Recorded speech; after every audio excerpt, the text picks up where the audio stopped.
Hi, I'm Joey LaMonaco, and welcome to the DPost.com's High School Sports Chat. I'm joined by Sean Manning, our prep writer at the DPost.com. Sean, how are you doing this afternoon? Good, Joey. How about yourself? I'm doing well, so let's get right into it. Morgantown beat University in boys basketball in the Ohio Valley Athletic Conference finals over the weekend, but they have another matchup. This rivalry is not extinguished yet this season. No, not at all. The meeting in the OVAC championship, the first time they met towards the end of January, UHS was able to hang with the undefeated Mohegans for almost the entire first half, down 3 going in the locker room. But then they kind of fell apart then in the second half, just not very smooth offense, and the Mohegans were able to capitalize on that pressure defense. Almost the exact same thing happened in the second meeting. University went into the locker room down 3. But in the second half started, they really struggled with Morgantown's pressure. Morgantown guard Nikki Solomon had 4 steals in the third quarter alone, and all of them went down for easy transition basket. And University coach Joe Schmidl after the game said that he definitely saw some improvements compared to the first time they played them, and he said, our team knows that Morgantown is beatable, although no one's been able to do that yet this year. And in theory. But they'll have another shot at them today, February 16th, and this time they'll get them at home as opposed to a neutral quarter at MHS. So it'll be interesting to see if they're able to finally not be able to put it together in the locker room and be able to figure out how to put what they've been doing in the first half and make it go all the way through to the end of the game. It'll be really interesting to see, you're right. Let's go over to Trinity and Jamal Womble's squad. They're really playing as a team right now. That's a cliche. That's sports speak, obviously. But, I mean, they believe it over there at Trinity. Oh, absolutely. And after the game, after they won the 1A OVAC championship on Saturday, Coach Jamal Womble said that his team, he preaches the team aspect. And you can see it on the court between the communication, the ball movement. There's not a single selfish player on that team.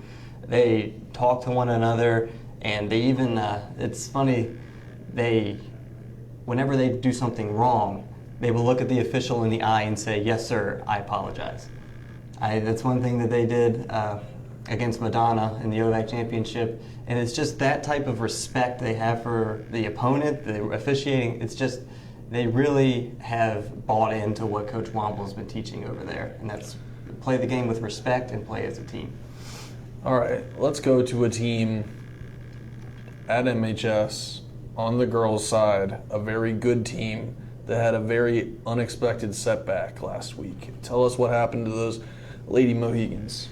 Yeah, in Charleston, they faced South Charleston in the Little General tournament, and it was the end of what had been a ridiculous back and forth between different towns in play, and they fell to the Black Eagles, it's an upset because the Morgantown girls had beaten almost everybody by 20 points this year, and Morgantown only scored 14 points in the second half after scoring 23 in the first quarter alone, and I think a lot of that just had to do with tired legs.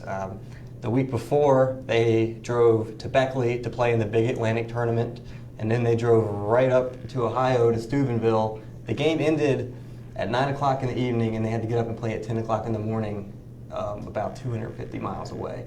So, and then head back to Morgantown, and then they had to go back to Charleston to play in the Little General tournament, and I just think it all caught up to them. But they ended a 28-game winning streak.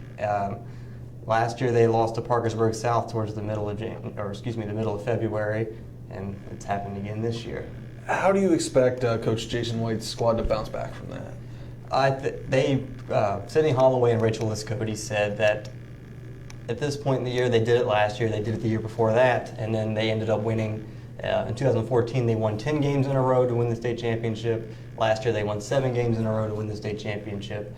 And depending on sectionals and regionals, I'm not sure how many more games they'll have left this year, but it's just a bump in the road. You have to put it behind you. You can't let it bother you. And this team has proven that it can bounce back from a loss, especially at this time of year. Gotcha. Well, thank you very much for your insight, Sean. We always appreciate it. Once again, you're at thedpost.com for our high school sports chat, and visit thedpost.com for all of your stories, media galleries, and updates from the prep sports season.